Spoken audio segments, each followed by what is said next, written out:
අයිබන් කි පිළිගන්නවා අදත් MarlaTUBE YouTube channel එකේ අපේ chess පන්තියත් එක්ක එකතු වෙලා ඉන්න සියලු දෙනාම අද අපේ chess for beginner series එකේ දෙවෙනි episode එක. අද episode එකේ අපි කතා කරන්න බලාපොරොත්තු වෙනවා chess ඉත්තු ගැන, chess board එක ගැන, ඒ වගේම chess ඉත්තු කොහොමද අදින්නේ, chess ඉත්තුගෙන් කොහොමද ප්‍රතිවාදීත්වයන් කපන්නේ කියන වගේ ගොඩක් දේවල් පිළිබඳ ආරාධනා කරනවා හැමෝම අද episode එක ඉවර වෙනකම්ම බලන්න. අපේ පළවෙනි episode එක බලපු නැති හැමෝටම බලන්න මම link එක දානවා description එකේ. පළවෙනි episode එකේදී අපි ඔච්චරම කතා කරා chess කියන්නේ මොකක්ද, chess වල ආරම්භය කොහොමද, ඒ වගේම chess හැදීමෙන් අපිට තියෙන වාසි මොනවද කියලා. එහෙනම් වෙලාව නාස්ති කරන්නේ නැතුව අපි අපේ වීඩියෝ එකට යන්න.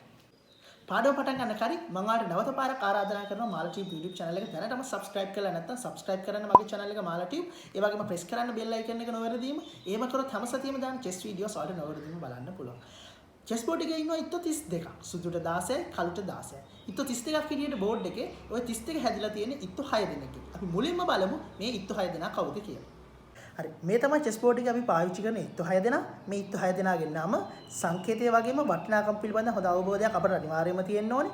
අපි ඉත්තුන්ගේ නම පාවිච්චි කරලා ඉත්තුන්ව එකිනෙකාව වෙන් කරලා හඳුනා ගන්න පුළුවන්. ඒ වගේම සංකේත පාවිච්චි කරලා අපි ඉස්සරහට games record කරනකොට ඒ සංකේත භාවිතා කරන්න පුළුවන්. ඒ වගේම වටිනාකම පාවිච්චි කරලා අපට පුළුවන් ඉත්තු අතර බලය පිළිබඳ අවබෝධයක් ලබා ගන්න. එහෙනම් අපි chess board එකේ ඉන්න වටිනාකමෙන් වැඩිම එහෙම නැත්නම් වැදගත්ම ඉත්තවන king ගෙන් අපි පටන් ගමු.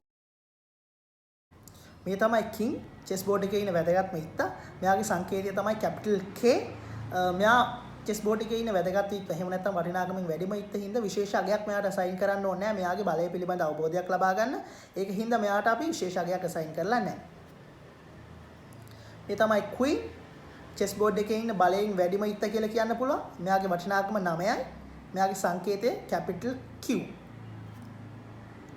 මේ තමයි rook සංකේතය capital R. මෙයාගේ වටිනාකම 5යි.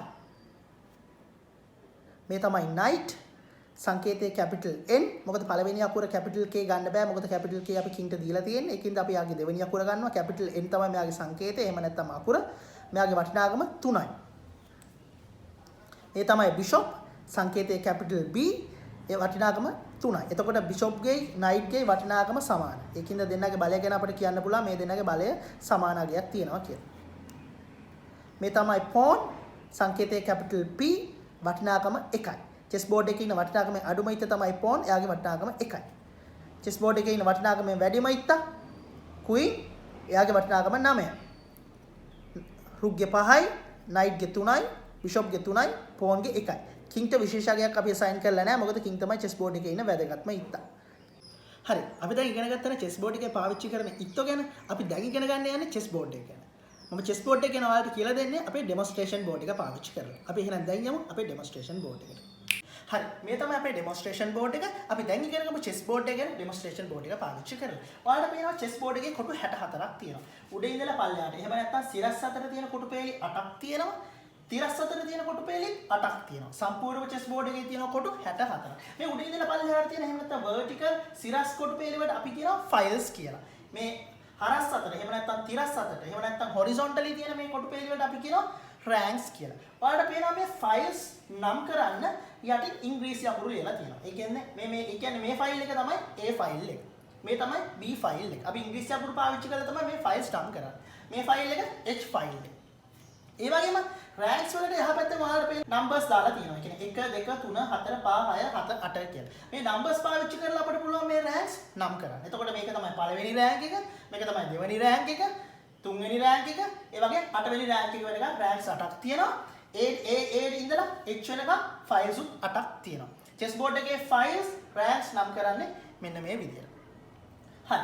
chess board එකේ files ranks වලට අමතරව ඔයාලට පේනවා L අතර කොටු පේලි තියෙනවා. අපි ඒවට කියනවා diagonals කියලා. මොනවද? diagonals. L අතර තියෙන කොටු පේලි වලට අපි කියනවා diagonals කියලා.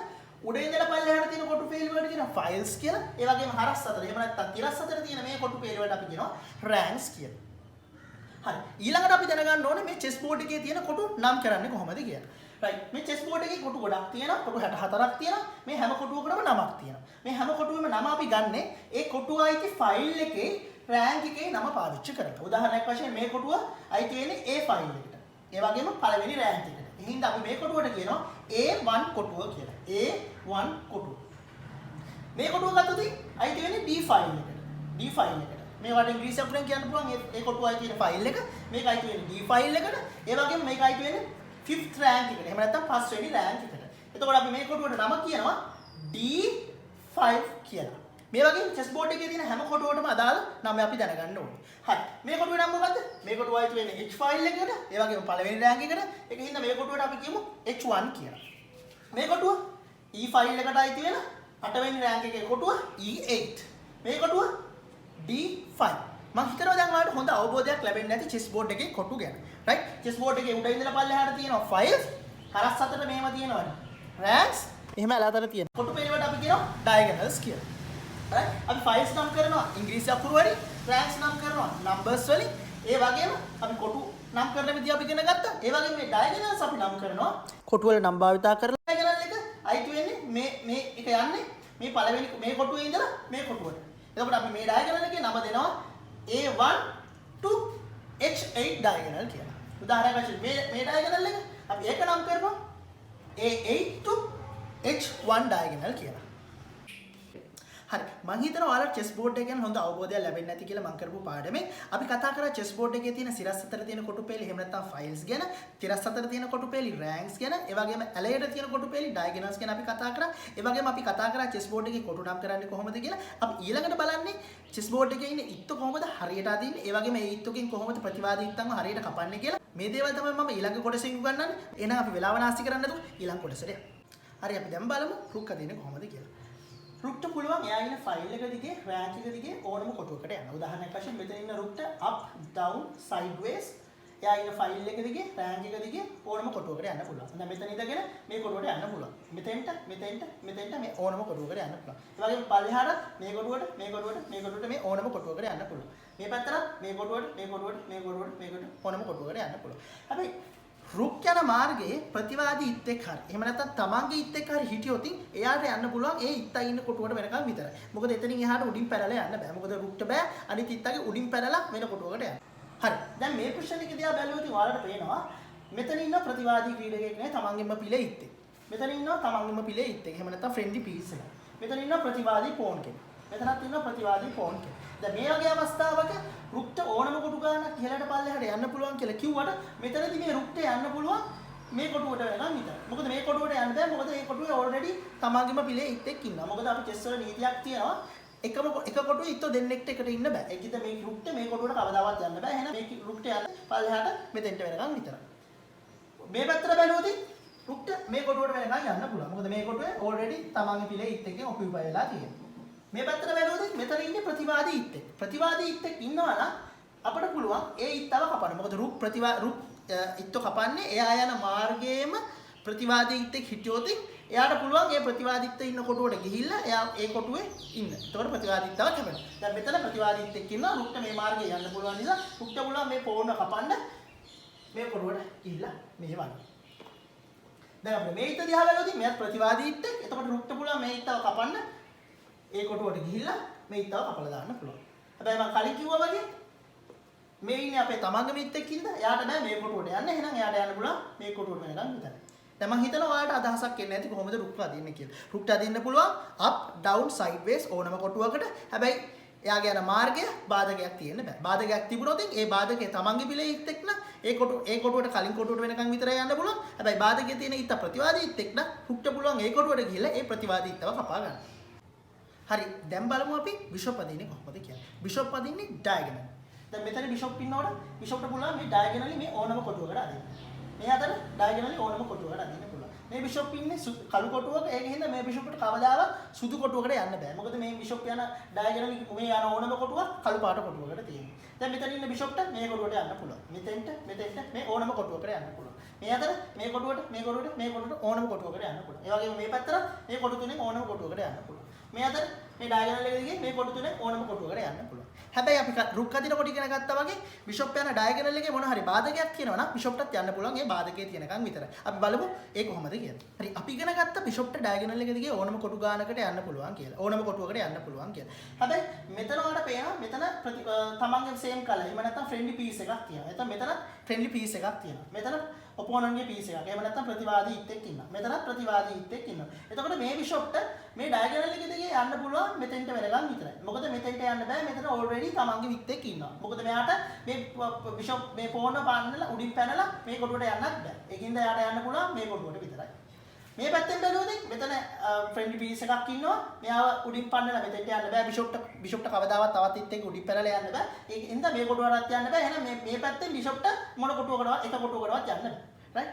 මේ පැත්තට බැලුවොත් මේ බිෂොප්ට මේ කොටුවට යන්න පුළුවන්. හැබැයි මේ කොටුවේ ප්‍රතිවාදී ඉත් එක්ක ඉන්නවා. ප්‍රතිවාදී ඉත් එක්ක ඉන්නවා නම් බිෂොප්ට පුළුවන් ඒ කොටුවට ගිහිල්ලා ඒ ඉත්තව කපන්න. එහෙනම් මේ වෙලාවේ මේ පෝර්ණ කපන්න පුළුවන් බිෂොප්ට මේ කොටුවට ගිහිල්ලා. මේ පැත්තට බැලුවොත් මෙතෙන්ට යන්න බෑ කොහොමත් ඉත්තලේ උඩින් පැනලා මෙතෙන්ට යන්න බැරි හින්දා. හැබැයි මෙතන ඉන්න ප්‍රතිවාදී ඉත්තේ. ප්‍රතිවාදී ඉත්තෙක් ඉන්නවනම් එයාට පුළුවන් ඒ කොටුවට ගිහිල්ලා ඒ ඉත්තව කපන්න. එහෙනම් බිෂොප්ට පුළුවන් මෙතනදී මේ කොටුවට ගිහිල්ලා ඉත්තව කපන්න. රයිට්? දැන් මම හිතනවා ඔයාලට තේරුණා කියලා බිෂොප් අදින්නේ කොහොමද කියලා. හරි අපි දැන් බලමු ක්වීන් අදින්නේ කොහොමද කියලා. ක්වීන්ට පුළුවන් රුක් වගේත් අදින්න, ඒ වගේම බිෂොප් වගේත් අදින්න. ඔයා දන්නවා රුක් අදින්නේ කොහොමද කියලා. රුක්ට පුළුවන් අප් ඩවුන් සයිඩ් වේස්. උඩට පල්ලෙහාට හරහාට ඕනම කොටුවකට යන්න. ඒ වගේම බිෂොප්ට පුළුවන් ඩයගනලි ඕනම කොටුවකට යන්න. එතකොට ක්වීන්ට පුළුවන් රුක් වගේ අප් ඩවුන් සයිඩ් වේස් යන්නත් පුළුවන්. බිෂොප් වගේ ඩයගනලි ඕනම කොටුවකට අදින්නත් පුළුවන්. මෙතන ක්වීන් ඉන්නකොට ක්වීන්ට පුළුවන් මේ උඩට ඕනම කොටුවකට යන්න පුළුවන්. එහෙම නැත්නම් පල්ලෙහාට මේ ඕනම කොටුවකට යන්න පුළුවන්. එයා ඉන්න ෆයිල් එක දිගේ මේ එයා ඉන්න රෑක් එක දිගේ මේ ඕනම කොටුවකට යන්න පුළුවන්. මේ පැත්තට ඕනම කොටුවකට යන්න පුළුවන්. ඒ වගේම බිෂොප් කෙනෙක් වගේ ඩයගනලි මේ ඕනම කොටුවකට යන්න පුළුවන්. මේ පැත්තේ ඩයගනල් එකේ ඕනම කොටුවකට යන්න පුළුවන්. හරි අපි දැන් මේ පොසිෂන් එකේදී බලමු ක්වීන්ට අදින්න පුළුවන් කොහොමද කියලා. දැන් ඔයාලා පේනවා මෙතන ඉන්න ක්වීන්ට මේ කොටු ඕන මේ පල්ලෙහාට තියෙන කොටු තුනේ ඕනම කොටුවකට යන්න පුළුවන්. මොකද කිසිම බාධකයක් නැහැ. තමන්ගේ ඉත් එක්ක හව ප්‍රතිවාදීත් එක්ක කිසිම බාධකයක් නැති හින්දා මේ ක්වීන්ට ලේසියෙම මේ ඕනම කොටුවකට අදින්න පුළුවන්. හැබැයි මේ පැත්තට බැලුවොත් ඔයාලට පේනවා ළඟම ෆ්‍රෙන්ඩ්ලි පීස් එක. එහෙම නැත්නම් තමන්ගේම ඉත් එක්ක ඉන්නවා ඊළඟ කොටුව. එහෙනම් මේ ක්වීන්ට මේ කොටුවට යන්න බෑ. මේ ක්වීන්ට මේ පැත්තේ කිසිම කොටුවකට යන්න බෑ. මොකද මේ ක්වීන්ට මේ නයිට් උඩින් පැනලා මේ කොටුවටත් යන්න බැරි හින්දා මේ ක්වීන්ට මේ පැත්තේ කිසිම කොටුවකට යන්න බෑ. මේ පැත්තට දිහා බැලුවොත් ඔයාලට පේනවා මේ ක්වීන්ට මෙතේ කොටුවට යන්න පුළුවන්. මේ කොටුවට යන්න පුළුවන්. මේ කොටුවේ ඉන්නේ ප්‍රතිවාදී ඉත්තේ. තමන්ගේ ඉත් එක්ක නේ ප්‍රතිවාදී. එහෙනම් මේ ක්වීන්ට පුළුවන් මේ කොටුවට ගිහිල්ලා මේ ඉත්තව කපන්න. මේ උඩ පැත්තට. එහෙම නැත්නම් මේ පැත්තට බැලුවොත් මේ ක්වීන්ට පුළුවන් මේ කොටුවට යන්න කිසිම ප්‍රශ්නයක් නැහැ. මේ කොටුවටත් යන්න පුළුවන් කිසිම ප්‍රශ්නයක් නැහැ. මේ කොටුවේ ඉන්න ප්‍රතිවාදීත් එක්ක. එහෙනම් ක්වීන්ට ඕන නම් මේ කොටුවට ගිහිල්ලා මේ ප්‍රතිවාදීත්වව කපන්න පුළුවන්. හැබැයි ක්වීන්ට මේ කොටුවට කවදාවත් යන්න බෑ. මොකද මේ පෝර්ණ කපලා ක්වීන්ට බෑ විත් එක්ක උඩින් පැනලා වෙන කොටුවකට යන්න. ඒකින්ද මේ ක්වීන්ට යන්න පුළුවන් මේ කොටුව වෙනකම් විතරයි. පිටින් ඉන්න ප්‍රතිවාදීත් එක්ක ඉන්න ක්වීන්ට පුළුවන් මේ කොටුවට ගිහිල්ලා ඒ ඉත්තව කපන්න. මේ පැත්තට බැලුවොත් මෙතන ඉන්නේ සේම් කලර් එකත් එක්ක. එහෙම නැත්නම් ෆ්‍රෙන්ඩ්ලි පීස් එකක්. එහෙනම් මේ ක්වීන්ට පුළුවන් මේ කොටුවට වෙනකන් එන්න. මෙතෙන්ට එන්න බෑ ක්වීන්ට කවදාවත්. මොකද මේ මෙතන ඕල්රෙඩි පීස් එකක් ඉන්නවා. සේම් කලර් පීස් එකක්.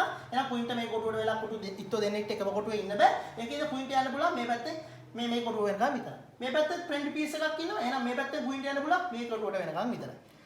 තමන් හිතනවා ඔයාලට හොඳ අදහසක් එන්න ඇති. රුක් අදින්නේ කොහොමද? ඒ වගේම රුක්ගෙන් ඉත්තේ ප්‍රතිවාදීත් එක්ක කපන්නේ කොහොමද? ඒ වගේම බිෂොප් අදින්නේ කොහොමද? බිෂොප්ගෙන් ප්‍රතිවාදීත් එක්ක කපන්නේ කොහොමද කියලා. ඒ වගේම ක්වීන් අදින්නේ කොහොමද? ක්වීන්ට පුළුවන් බිෂොප් වගේ රුක් වගේ ඕනම විදියකට අදින්න. ඒ වගේම ක්වීන් කොහොමද අදින්නේ? ක්වීන්ගෙන් ප්‍රතිවාදීත් එක්ක කපන්නේ කොහොමද කියලා ඔයාලට හොඳ අදහසක් එන්න ඇති කියලා මං හිතනවා. අපි ඊළඟට බලමු. නයිට් අදින්නේ කොහොමද? කිං අදින්නේ කොහොමද? පෝන් අදින්නේ කොහොමද කියලා. මං හිතනවා ඔයාලට චෙස් සිත්තු අදින්නේ කොහොමද? ඒ වගේම චෙස් සිත්තුන්ගෙන් කොහොමද ප්‍රතිවාදී ඉත්තන්ව කපන්නේ කියලා හොඳ අවබෝධයක් මේ වීඩියෝ එකෙන් එන්න ඇති කියලා. ආරාධනා කරනවා ඔයාලට මම ඉස්සරහට දාන චෙස් වීඩියෝස් උත් අනිවාර්යයෙන්ම බලන්න කියලා. subscribe කරලා නැත්නම් මගේ channel එක MarlaTUBE අනිවාර්යයෙන්ම subscribe කරන්න. ඒ වගේම bell icon එකත් press කරන්න. එහෙම කරොත් හැම සතියෙම දාන චෙස් වීඩියෝස් ඔයාලට නොවෙන්න බලන්න.